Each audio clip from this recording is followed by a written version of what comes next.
3 recipes were left in this kitchen. Only one was actually cooked.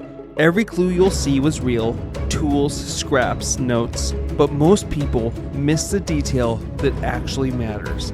Catch it before the reveal, or I'll show you exactly how it slipped past you. Can you guess what was cooked?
Potato and cheese pierogi, filling which has Yukon potatoes, ricotta, mascarpone, butter, and onion.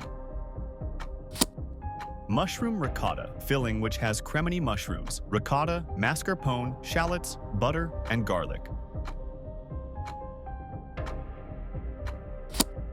Lobster filling which has mascarpone, lobster meat, ricotta, salt, and chives.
Alright, detectives, that's the entire crime scene.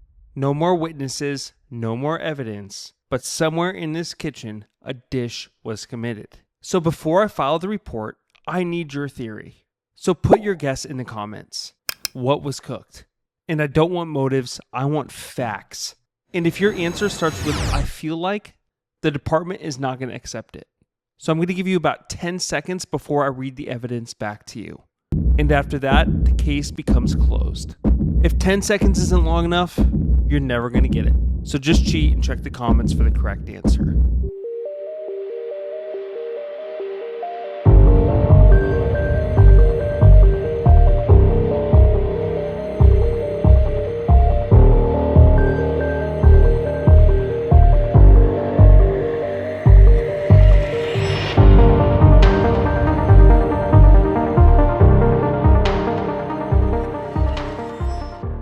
Here are the clues that should have led you to a lobster ravioli with a tomato and cream sauce. When we walked the scene, every piece of evidence pointed to one specific outcome. The first question was what was made. The kitchen was full of tools, a pasta sheeter, a cheese grater, an immersion blender, but only one of them was actually used. Near the end of the walkthrough, we saw flour dusted on the counter in a very specific shape. The outline matched the footprint of the pasta sheeter, a pattern left when the chef dusted the tool before rolling the dough. That tells us that the sheeter wasn't just present, it was the last tool used. But that alone doesn't give us ravioli. Near the sink, we found a pasta scrap. Look closely. They revealed two critical details. First, the edges were jagged, the exact pattern left behind by a ravioli stamp. Second, the dough was clearly 2 layers thick. Top and bottom sheets sealed together. That combination confirms we're not just making pasta, we're making filled pasta, ravioli. Next, we needed to determine the filling. 3 recipe cards were left behind, all using ricotta and mascarpone. That overlap tells us those cheeses were intentionally planted as clues, but it also makes the choice harder. The first option was a potato and cheese filling. That one can be eliminated almost immediately because we later saw a frozen potato and cheese pierogi in the freezer. That tells us this specific filling was not homemade and bought at the store. That leaves 2 possibilities, mushroom or lobster. Both are plausible, but one detail breaks the tie. On the counter, a piece of plastic wrap was left behind with blue tape and a handwritten note reading, "Rest 2 hours." Since we've already established the pasta sheeter was used, this note can only refer to a handmade pasta dough. The key detail is in the handwriting. The note is written in all capital letters, and the same handwriting appears only once on the recipe cards, and that was for the lobster filling. Same handwriting, same process, same chef. That locks in lobster ravioli. Now we move to the sauce. During the walkthrough, we saw an empty can of tomatoes and a carton of heavy cream. Those 2 ingredients combined to make a pink tomato cream sauce. And we see the exact sauce residue left behind in the sauté pan. That sauce isn't implied, it's physically present. Finally, we see panko breadcrumbs on the counter and again in a separate sauté pan, lightly toasted. That tells us panko was not used as a filler, but as a finishing garnish, adding texture to the final dish. All this completes the plate. Lobster ravioli, tomato cream sauce, finished with toasted panko. So what about the pizza dough we saw at the beginning? That was a red herring. While fresh dough was clearly made for the ravioli, the walkthrough later shows how the pizza dough was actually used to make a simple cheese pizza, now sitting as leftovers in the fridge. Its only purpose was to distract you. And with that, this case is closed.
And that's the case. The evidence has been filed.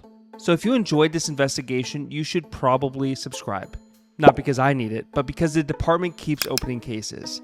And if you stick around to the end screen, I'm going to link another case. New clues, new suspects, same dirty kitchen, and unfortunately no pay raise.